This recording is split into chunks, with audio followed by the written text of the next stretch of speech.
Primary Language Lessons is a language arts curriculum originally published in 1911. Stick around to see how I have used this tried and true curriculum and if it works for us or not.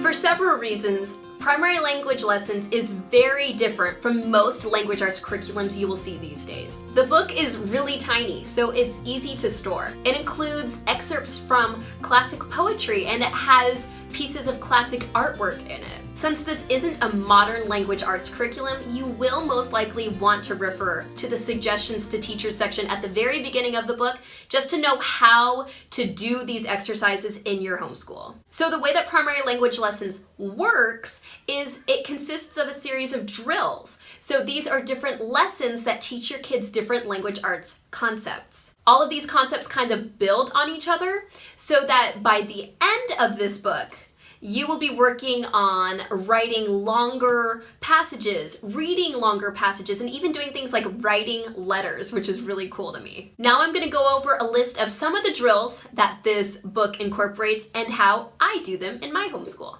A big one in this book is Copywork. For Copywork, I actually have my daughter in a separate notebook that accompanies the textbook write the sentences given based on what she sees in the textbook. This is not done from hearing the sentence, it's not done from memory, it's done from actually reading the sentence and copying exactly what they see. For memorization, this requires reading a poem to your kids and having them memorize the different sections of the poem every day. For this exercise in the book, it does sometimes take us almost a week sometimes to get the poem memorized. In order to move on to the next exercises in the book, the poem needs to be completely memorized. At least that's how I do it in my homeschool. So this really does build the skill of memorization and recitation for poetry. Another skill similar to Copywork is dictation. This is one that I kind of didn't have any experience with, so I referred to the suggestions to teachers section at the very beginning,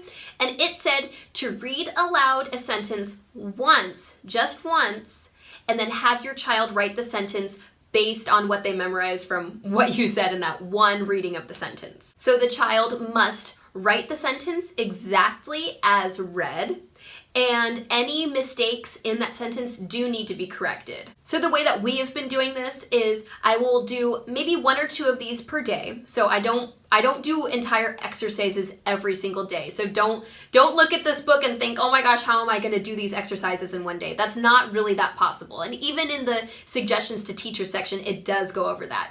But so how we do this is we do one or two a day. So I'll read one of the sentences. My daughter will do her best to write it on her own, and she has been getting better. So that's really cool. But then I will write underneath how it should be written correctly, and then she does copy work, copying the exact way it should be written.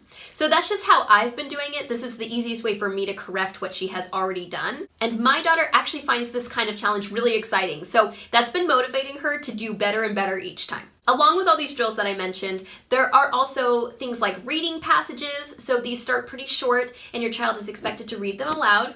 And then there are also questions in which your child responds to the readings based on these questions, but doing so in writing. All of these different passages and questions do increase in difficulty as the book goes on. And so far, my second grader really hasn't had too much trouble with them. I think they're the right level of challenging for her. There are also kind of fun things like picture study, in which you can see different pictures done by great artists, and then you react to them. There are also like questions in the book that help get a conversation going about what they're seeing in the different pictures. And like I mentioned earlier, there are letter writing exercises, which I think is really cool. So I'm excited to get to those a little later, especially when my daughter is a little more advanced at writing.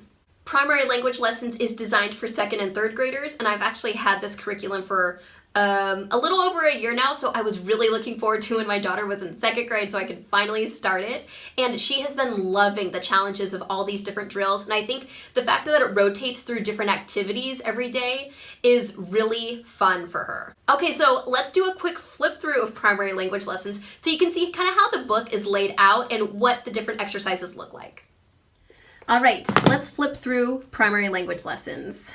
You'll see some scribbles here from my toddler, don't mind that. But I do highly suggest you read through the preface and the suggestions to teachers sections like I mentioned. Here is the table of contents. It does list a lot of the different exercises that you will be doing with your kids. And then past this is where the exercises start. So here's an example of picture for picture lesson. Skipping kind of through, there are different ones you fill in the blanks for. For these, I have my daughter write the complete sentence, so she's not just filling in a blank in her notebook. More picture study. And see, I mean, every page is pretty dense with different exercises, and these can take you more than one day at a time. So that is basically the gist of what you could expect in your copy of primary language lessons. If you're looking for an old-fashioned, easy-to-use curriculum that covers multiple components of language arts, then this is the book for you. And even though it's an old book, it can be purchased at large retailers such as Rainbow Resource or even Amazon. So I will be putting links in the description below. Do you use any old classic books in your homeschool? Let me know in the comments below. And don't forget to like and subscribe to see more videos just like this one. See you next time!